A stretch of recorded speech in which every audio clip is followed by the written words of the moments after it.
How did I start my business?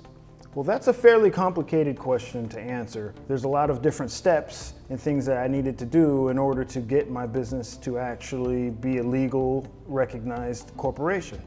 But I think the essence of this question is more, how did I get started? And how I got started was simple. I used the internet, hopped on the internet, did a search to see what kinds of legal documentation did I need to provide, and what were the other steps that I needed to actually get my business operating and moving.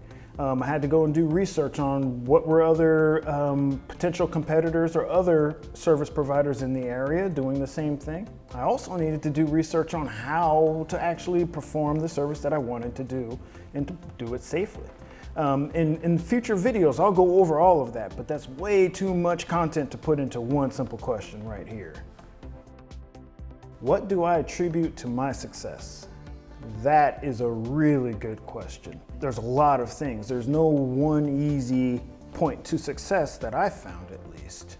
But one of the most important things that I would say was to just get out there and do it. You can sit back and think and plan and all of that, but if you never actually take that first step and start the business and start operating, then you'll never get started. Secondly, planning. Planning is extremely important.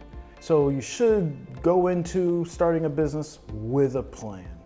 We'll go into more details about those plans and how to develop those for you.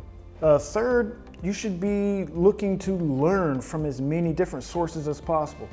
I've got a huge community that I belong to, well, several huge communities to be frank. One of them is called the IAMCP, which is the International Association of Microsoft Channel Partners.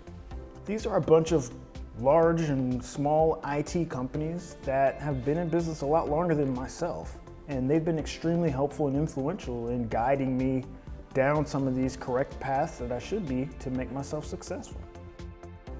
All right, Internet, thank you for reviewing this ticket. For more troubleshooting, please follow us on our social media that you see on this screen. And if you have any questions or comments, please put in the ticket below.